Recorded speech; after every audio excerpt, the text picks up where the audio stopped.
Assalamualaikum warahmatullahi wabarakatuh. Perkenalkan, nama saya Yunita Sari, dosen di Departemen Ilmu Komputer dan Elektronika, FMIPA UGM. Di video kali ini saya akan menjelaskan mengenai salah satu menu di sistem informasi desa, yaitu menu admin web. Oke, ini diasumsikan kita sudah login sebagai administrator ya. Menu di admin web ini sebetulnya adalah menu-menu yang sebetulnya yang diperlukan oleh administrator dari website ini untuk melakukan pengaturan dari beberapa part dari website. Oke, yang pertama di sini artikel ya. Kita klik artikel. Jadi ini sebetulnya mengatur artikel-artikel yang ada dalam website SID. Jadi sebagai contoh di sini ini yang sudah dibuat ya, kategori artikelnya ada berita desa, dan di bawah berita desa ini ada sub artikelnya yaitu berita lokal dan berita kriminal.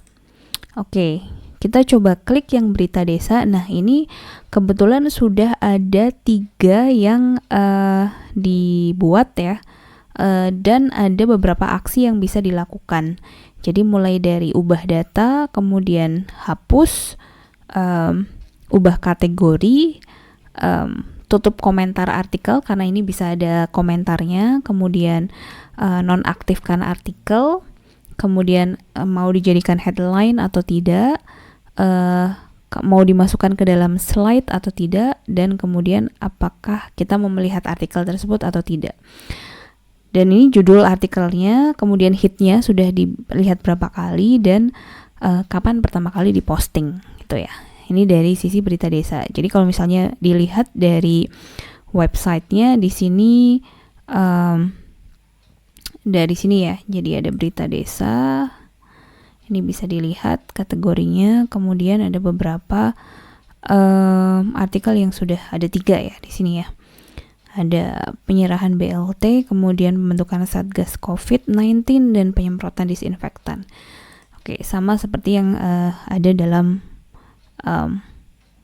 pengaturan ini. Nah, ini ada berita lokal dan juga berita kriminal ya. Kalau misalnya memang mau dibuat kategori di bawahnya. Artikel yang lain misalnya di sini ada program kerja. Ini kalau misalnya dilihat di websitenya, program kerja itu berada dalam ini ya, program kerja. Ini bisa dilihat, ini ada beberapa. Ini kebetulan belum ada yang diunggah. Kemudian produk desa dan seterusnya. Jadi kita bisa membuat kategori-kategori artikel yang akan kita buat dalam sistem informasi desa ini. Oke, kembali lagi. Setelah artikel ada yang disebut dengan widget. Widget ini semacam bisa dibilang seperti add-on gitu ya, atau aplikasi yang ada dalam website SID ini, sistem informasi desa. Nah, ini ada beberapa widget yang sudah dipasang. Sebagai contoh, ada peta wilayah desa, kemudian peta desa, menu kategori, aparatur desa, kemudian ada galeri, media sosial, dan seterusnya. Jadi, kalau misalnya dilihat di sini sebagai contoh ya, ada komentar, info media sosial, agenda, kategori, kemudian ini ya, peta wilayah desa. Ini merupakan contoh-contoh dari widget. Oke. Itu contoh-contoh dari widget yang sudah terinstall. Nah, kita bisa sebetulnya melakukan aksi yang dipilih di sini. Bisa misalnya posisinya mau diturunkan. Jadi posisinya ini kan wilayah desa, peta wilayah desa paling atas. Kemudian ada kategori, aparatur desa, dan seterusnya. Nah, kalau misalnya mau diubah itu bisa dengan mengeklik tanda ini panah ke bawah atau panah ke atas. Kalau panah ke atas berarti memindahkan posisinya ke bagian atas gitu ya. Oke, kemudian di sini ada form admin gitu atau bukan gitu. Jadi peta wilayah desa ini sepertinya hanya bisa diubah oleh admin gitu ya. Oke, jadi ini kalau diklik bentuknya akan seperti ini. Oke, saya tidak akan ubah ya karena ini mungkin sudah ada di bagian info desa. Saya akan kembali lagi ke admin web, kemudian ke widget. Kemudian di sini bisa dilihat ada beberapa yang aktif widgetnya dan ada yang tidak. Dan jenis widgetnya ini ada yang sistem, ada yang dinamis. Oke, itu dari sisi pengaturan widget. Kemudian yang berikutnya menu. Nah, di sini ini adalah menu-menu yang ada dalam website. Ini ada beberapa ya.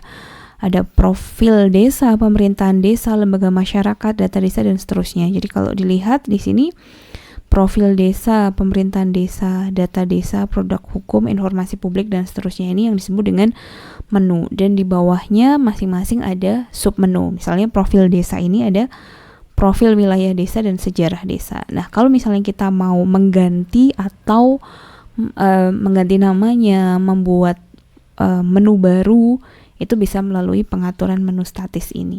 Jadi, ini adalah menu yang statis ya. Sedangkan yang menu dinamis ini adalah yang di bagian ini ya, beranda, berita desa, program kerja, peraturan desa dan seterusnya. Jadi bisa dikategorikan kalau yang kategori menu statis ini bisa jadi adalah yang secara umum tidak akan berubah dalam jangka waktu yang cukup lama gitu ya. Misalnya profil desa, data desa, kontak, produk hukum dan seterusnya. Tapi kalau menu dinamis atau kategori ini biasanya yang lebih up to date gitu. Misalnya berita desa, program kerja dan seterusnya. Oke, menu berikutnya ada yang disebut dengan komentar. Nah, di setiap bagian dari berita atau artikel tadi ya yang kita sudah lihat di bagian pertama, ini ada kolom komentarnya. Jadi misalnya saya klik di bagian berita desa ini, kemudian saya klik di artikel ini ya. Nah, ini sebetulnya ada kolom komentarnya. Nah, pengaturan dari komentar itu bisa diakses melalui menu admin web tadi ini. Jadi, ini kebetulan pengirimnya ada sebagai penduduk biasa ya. Kemudian isi komentarnya adalah seperti ini. Opsional ini mengisi nomor HP pengirim, email pengirim, aktif ya, dan dimuat pada 14 September. Jadi kita bisa mengatur apakah komentar ini mau ditampilkan atau tidak gitu, mau dinonaktifkan atau tidak, mau diubah atau tidak, itu bisa gitu ya. Oke, dan bisa juga diatur misalnya di sini pengirimnya dari siapa, nomor HP-nya. Ini sebetulnya data yang memang sudah diisi dari pengunjung ya. Tapi kalau misalnya mau aktif atau tidak aktif, ini bisa melalui pengaturan komentar. Kemudian yang berikutnya galeri. Di menu galeri ini adalah menu untuk mengupload gambar gitu. Jadi di sini ada 3 album yang sudah dibuat, yaitu Karnaval Hari Kemerdekaan, Panorama Wisata, dan Kegiatan Kantor Desa.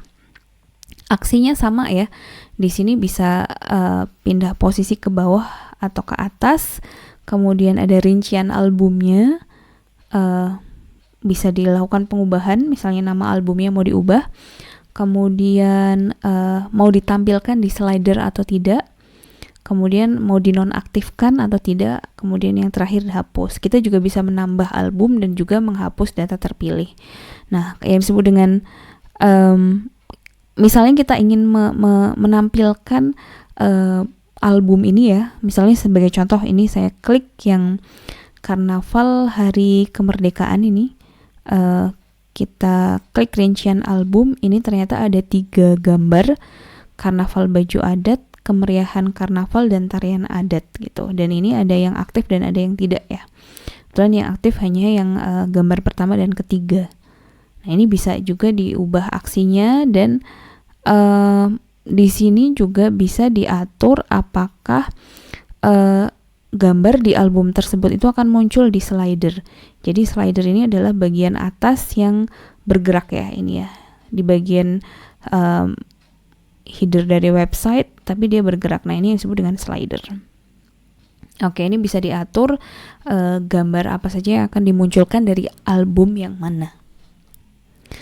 Oke, berikutnya menu media sosial. Di sini kita bisa juga menambahkan pengaturan media sosial apa saja yang akan ditampilkan ya. Jadi kalau misalnya desa memiliki beberapa media sosial gitu, bisa ditampilkan dalam website ini sebagai icon, kemudian nanti akan nge-link langsung gitu ke media sosial tersebut. Sebagai contoh, yang di sini yang baru terisi sepertinya baru Facebook saja ya. Kemudian bisa dilihat ini di media sosialnya, kalau di websitenya ada pada info media sosial gitu. Nah, ini kalau diklik si lambang Facebook ini nanti akan langsung redirect ke Facebook dari halaman Facebook yang sudah ditulis di sini ya, link username Facebooknya.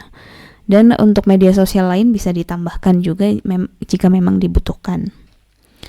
Menu berikutnya adalah slider. Slider ini yang seperti sudah saya sampaikan, ini adalah bagian atas di mana ada gambar bergerak ini ya. Jadi kalau misalnya mau ditambahkan itu bisa.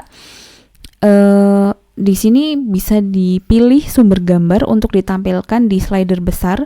Ini bisa dari artikel terbaru, jadi 10 gambar utama artikel terbaru, atau artikel terbaru pilihan, jadi 10 gambar utama artikel terbaru yang masuk ke slider atas, atau dari album galeri, jadi gambar dalam album galeri yang dimasukkan ke slider. Ini kebetulan yang dipilih adalah artikel terbaru, jadi bisa diklik misalnya mau diubah yang mana, kemudian klik simpan.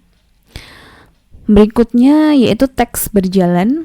Nah, ini di bawahnya slider, jika diperhatikan ini kan ada ya, ini ada contoh teks berjalan. Jadi kalau misalnya mau diisi, bisa diisi dengan tulisan yang menampilkan ciri atau kegiatan penting di desa.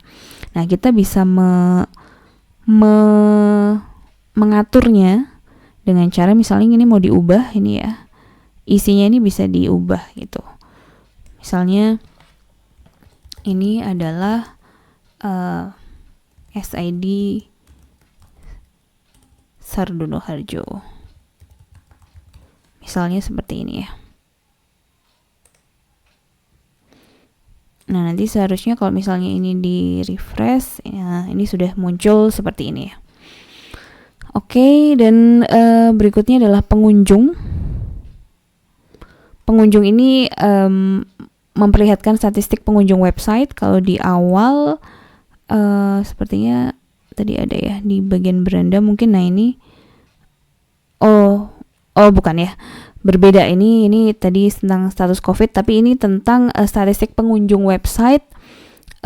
Misalnya dalam hari ini ada beberapa pengunjung, kemarin ada berapa, dalam minggu ini ada berapa, dan seterusnya.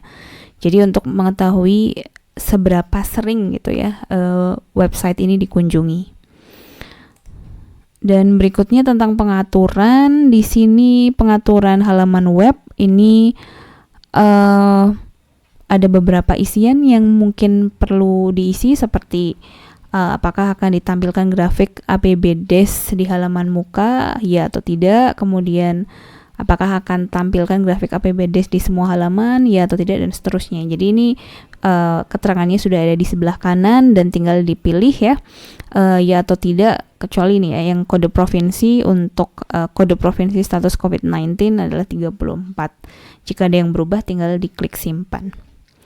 Oke, jadi itu yang bisa saya sampaikan di video kali ini. Semoga bisa memberikan gambaran bagaimana cara mengatur